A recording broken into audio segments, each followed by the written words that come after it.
dans le prochain épisode de Un si grand soleil. Tandis que rien ne va plus entre Elisabeth et Henrik, Philippe Aguera apprend une mauvaise nouvelle. Attention, les paragraphes qui suivent contiennent des spoilers sur l'épisode d'Un si grand soleil diffusé demain soir sur France 2.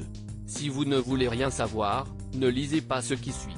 Mardi 9 avril dans Un si grand soleil. Rien ne va plus entre Elisabeth et Henrik. Elisabeth a appelé la société qui s'est occupée de l'installation des alarmes de sa maison. D'après son interlocuteur, elles ont été désactivées vers 23 h la nuit où elle était en Suisse. Alain lui explique alors les avoir éteintes en rentrant de l'opéra. Comme il ne pense pas les avoir réactivées ce soir-là, Elisabeth s'inquiète. Il faut dire que la personne qui s'est introduite chez eux pour récupérer le business plan aurait pu lui faire du mal. Sur le qui-vive, Alain s'agace. Après l'avoir pris dans ses bras, Elisabeth lui dit que le principal c'est qu'il ne lui soit rien arrivé. De son côté, Catherine appelle Boris pour prendre de ses nouvelles et celui-ci lui apprend que François l'a viré de la maison. Si Catherine propose qu'il s'installe chez elle, Boris ne préfère pas. Au cabinet BGL, Elisabeth annonce à Claudine et François que quelqu'un s'est introduit chez elle pour voler le business plan sur son ordinateur personnel. Pour Claudine, il devrait résoudre le problème en interne plutôt que de porter plainte. En parallèle, Alain se remémore sa soirée avec Ava. En fin de journée, François rentre chez lui où il retrouve Laurine. Lorsqu'elle lui reproche d'être allé beaucoup trop loin avec Boris, François s'énerve et lance que le jeune homme n'est pas digne d'être son fils. Dans une colère noire, François hurle qu'il ne veut plus jamais entendre parler de Boris puis exige que Laurine n'ait plus de contact avec lui. Et tant que ce petit merdeux ne sera pas venu ramper comme une larve et n'aura pas juré sur ses couilles qu'il signera la fusion, il ne fera plus partie de la famille.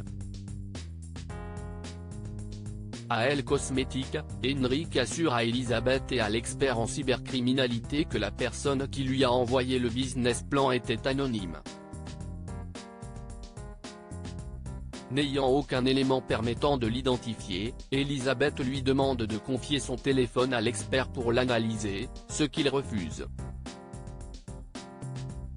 Seulement, Elisabeth l'enjoint à coopérer sans quoi elle portera plainte contre lui. Philippe Aguera apprend une mauvaise nouvelle et à l'hôpital, Jeannette reçoit Philippe Aguera dans son cabinet. Malheureusement, le docteur Lewis n'a pas de bonnes nouvelles à lui annoncer.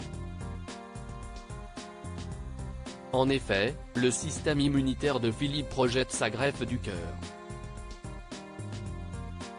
Un rejet qui est irréversible. Philippe va donc devoir se faire greffer un nouveau cœur mais compte tenu de son âge, il n'est pas prioritaire.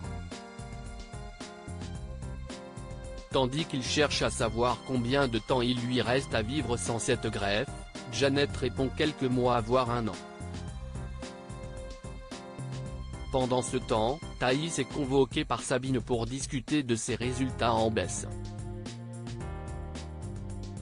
Cette dernière lui conseille alors de mettre des vœux moins sélectifs que STAPS sur Parcoursup.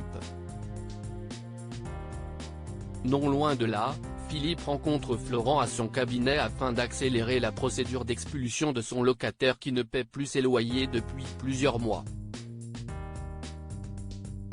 Philippe voudrait en effet que ses affaires soient en ordre au cas où il viendrait à disparaître. Florent promet donc de régler cette affaire rapidement. Plus tard, Philippe et Thaïs jouent au jeu de Go. Comme elle n'est pas concentrée, Philippe cherche à savoir si tout va bien. La jeune femme lui parle alors de ses questionnements concernant son orientation. À son tour, Philippe lui parle de son fils Arnaud qui a rencontré les mêmes difficultés et qui est aujourd'hui en 5e année de droit. À la demande de son père, Arnaud profite de raccompagner Thaïs chez elle pour lui parler de son parcours. Dans le même temps, Anne rentre chez elle et interroge son mari sur son rendez-vous avec le médecin. Quand Philippe répond qu'il est en train de rejeter le greffon, Anne accuse le coup.